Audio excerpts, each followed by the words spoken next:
Virtua Racing.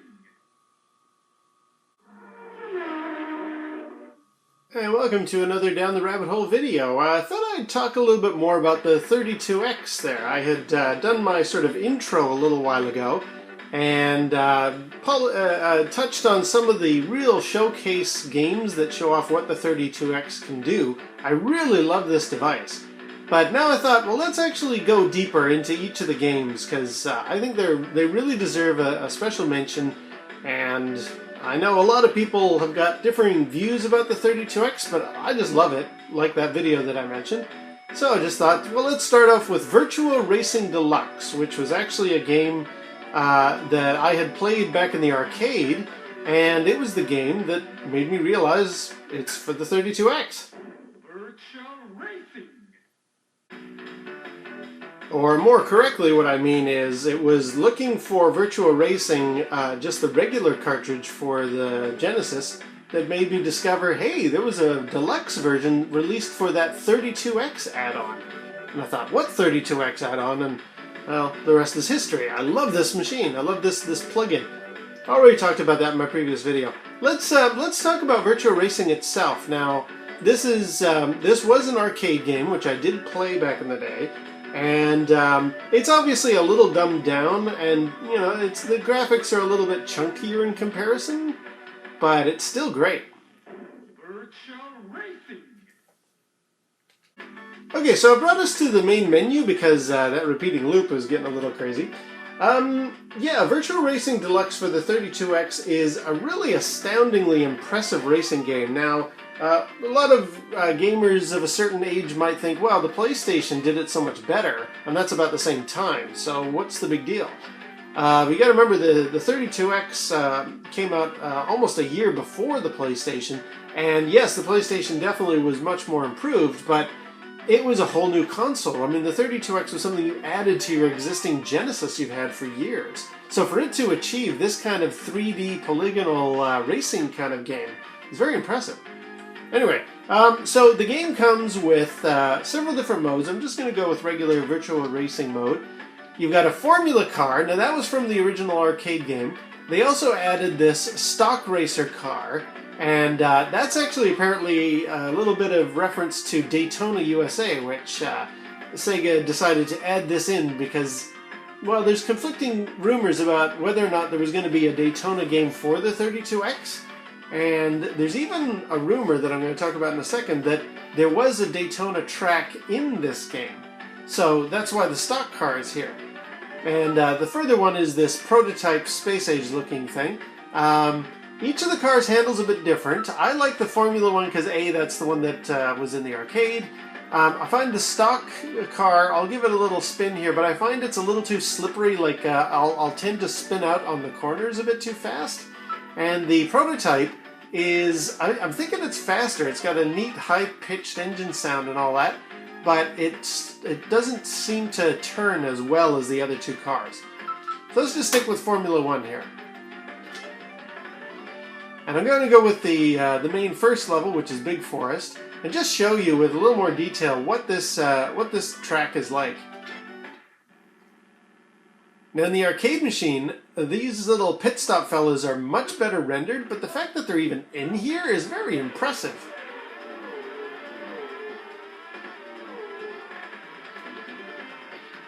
And you would think, you know, trying to drive with a D-pad, you can see them sort of tapping left and right here, you would think that would be very hard to pull off. But actually the controls in Virtua Racing are really well done. I mean, it takes some skill. It's not just, you know, pedal to the metal and turn left and right. You need to ease off the accelerator for some of those turns. And I'm not using the standard transmission. You can, which would be up and down on the D-pad. I figure this is going to be hard enough to try and play and talk and not fall off the road, so I'm kind of going a little easy on myself here. I really love how jazzed the announcer is. Not only does he yell the Virtual Racing at the beginning, but even as you pass your different goalposts, he gets that sort of really excited time bonus. I love that guy. It's a very Sega game. I mean, the music is that 90s rockin' sort of Sega tune, and the over-the-top announcing of the That one there, that's just, this game reeks of just Sega awesomeness, and I really, really like it.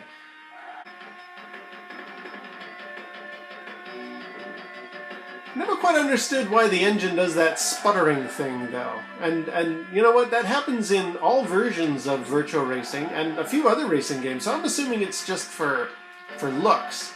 Even the other cars, the stock and the prototype, they also do that weird sputtering and kicking out sparks. So I don't think it's a warning that you're overdriving the engine or anything. I think it's just there for effect.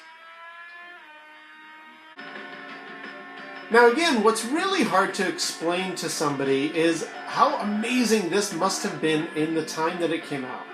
The fact that you have such a silky smooth frame rate and a lot of detail, like I love all the sort of skid marks on the ground there. You've got the trees, you've got different buildings in the background sometimes, like a windmill and that Ferris wheel.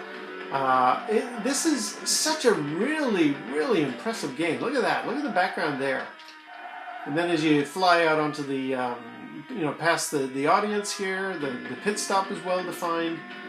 This is just a really, really impressive game for the time. I mean, and ironically, actually, Virtua Racing Deluxe for the 32X is considered by many to be the best version of Virtua Racing until pretty much you get to the PlayStation 2 era. I mean, even the Saturn version, it has better frame rate and stuff, but a lot of people actually think this is a better version of that game.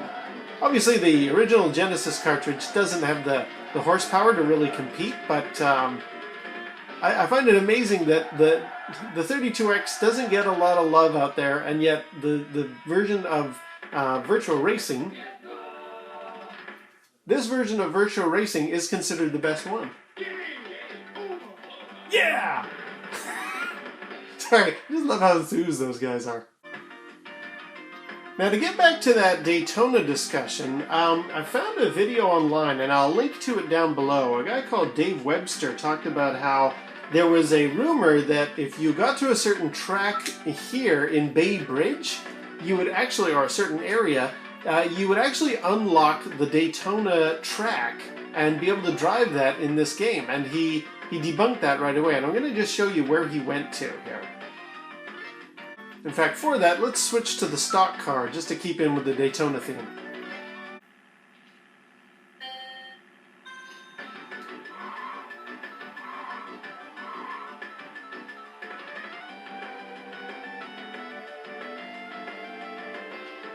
So yeah, Dave Webster goes into a pretty good amount of detail about this. I think it may have been an April Fool's announcement, or it was discussed in a computer video game magazine at the time. They said, oh yeah, you just go to this one hidden area, it's past the windmill, and it's not that turn there, but it's the next one. You get to unlock the Daytona Track. Ooh, wonder. Hang on, it's coming up here, so let me stick to the left.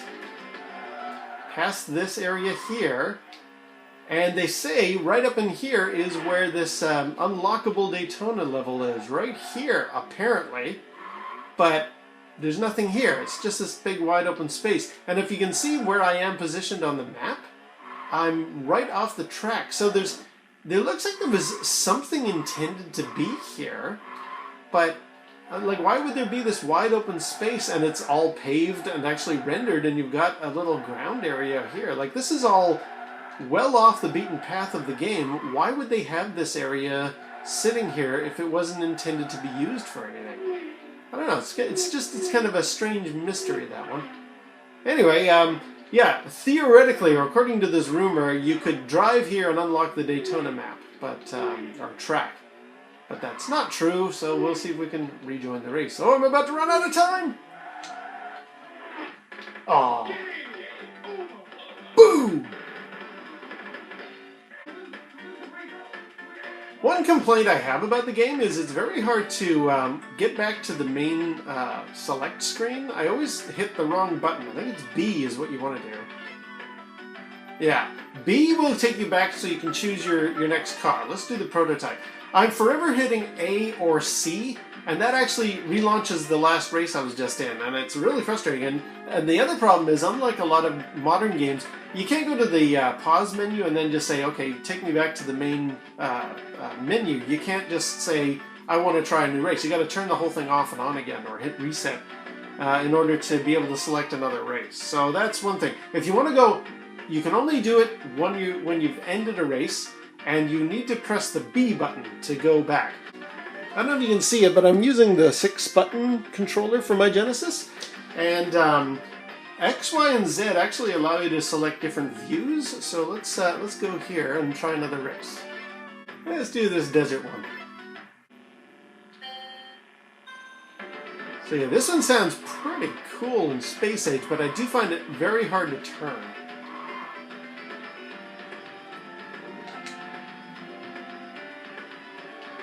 But you know, look at the level of detail in the ground, or in the environment. Whoa! Okay. Oh, that's actually an interesting thing about the crashing in this game, and I'm thinking it's probably so you don't lose any time being crashed against the wall. It doesn't seem to matter which car you have. If you hit the edges of the screen, you're actually just going to spin out, or in the case of this prototype car, you're just going to flip upside down and just go right back driving from where you last left off. Like, there's no getting yourself out of the hedges in this game. You hit something, you just basically bounce right against, and then you're either flipped 360 degrees, horizontally or vertically, and you just keep right on from where you were. Look at the caves, though. Like, look at all that detail. I just love that. Okay, I've just restarted my race here because I want to actually show you what happens if I hit the X button on the 6-button controller. You actually get this very cool inside the car view. I mean, the level of detail there is pretty impressive. Look at that. You even got the arms steering the wheel and everything. And that's something you see a lot in modern games, but in this, I'm just really floored that they added that in there.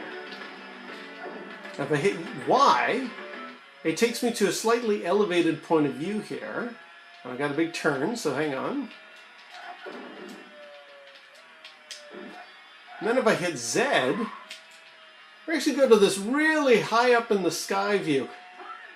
And you may remember I did a PlayStation game recently, Rush Hour, where this is the viewpoint by default. That was pretty cool, and I'm impressed that this game actually allows you to have all of those different vantage points. Hit C to go back to the standard default view. There we go. Yeah, that actually shows that this is a fully 3D rendered game. Like, we're not using any kind of ray casting or anything like that. This is... crashed again. This is a proper 3D rendered game, and the fact that that's coming off that 32X add-on, super impressive. Okay, so I'm back in the Formula 1 here, and the reason why is Virtua Racing can't really be talked about without also discussing something that I find a little sad. As a big Atari fan, I really would like to always say positive things about Atari, but even I will admit, they made some missteps in their day. And they had a competitor to Virtua Racing called Checkered Flag, and it looks very similar to this. I mean, you've got the Formula 1 car, even the same color scheme, actually. And unfortunately, that Checkered Flag game was released under less than ideal circumstances. I mean, it was made by Rebellion, and they're a really great developer. They made that Alien vs. Predator game for the Jaguar, and then they made Checkered Flag for the Jaguar. There's that horizontal spin I mentioned. And unfortunately, Checkered Flag was just a terrible release. I mean, the controls were awful. You know, apparently you steered on a little bit of a bell curve. I can crank the D-pad here left or right, and it never really accelerates too far. Apparently in Checkered Flag, that game, whenever you got too far left or right, it would then suddenly accelerate the amount of turn that was going on. It's hard to describe, but check out some videos online about Checkered Flag's controls, because they are just terrible. And also, because of the way the Jaguar was developed, and the way it ran its polygonal rendering, you ended up with just terrible frame rate issues with Checkered Flag. I mean, down to single digits sometimes. This Virtua Racing is silky smooth and really runs great. An interesting thing I learned when I was reading up about Checkered Flag, just to do this little video here, it was supposedly considered to be... It was going to be considered a bit of a sequel to the Pole Position series. Like it was considered Pole Position 3 for a while. And I don't know if they then discovered how terrible it was and they didn't want to sully the Pole Position name. Oh, darn it. Game over. Yeah, very hard to race and talk at the same time. But yeah, Checkered Flag, it's unfortunate that Atari had a misstep with that one. Virtua Racing is a million times better. Okay, I want to do one final comparison of Virtua Racing versus Checkered Flag. And that is that apparently the way Checkered Flag was programmed, and I guess problems with the hardware internally in the Atari Jaguar, if you brought your car to a standstill, the other cars would also just stop and wait for you. So I'm just going to give that a quick try here in Virtua Racing to make sure that doesn't happen with this game.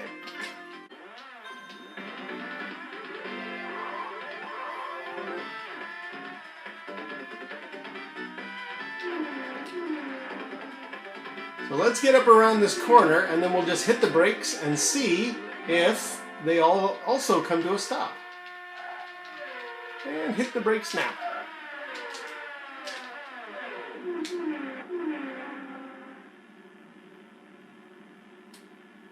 Nope, they are leaving me in a cloud of dust. So definitely Virtua Racing has a proper racing dynamic to it, whereas poor old Checkered Flag, it just had a lot of problems.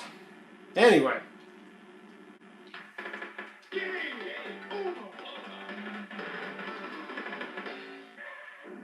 So there we go. That is Virtua Racing on, Virtua Racing Deluxe on the Sega 32X. Really, really love this game. I mean, this is so well done. I really recommend it. It's basically, it's a must-have. If you have a 32X and you want to show what this thing can do, Virtua Racing is just an amazing, amazing achievement. And again, you got to remember the time that this came out. The fact that anything could do polygonal graphics of this caliber, this level of detail, and also this smooth, it was quite an achievement. Love, love Virtua Racing on the 32X. And I love the 32X itself. And I'll be talking more about other titles in the near future. Until next time, we'll see you down the rabbit hole.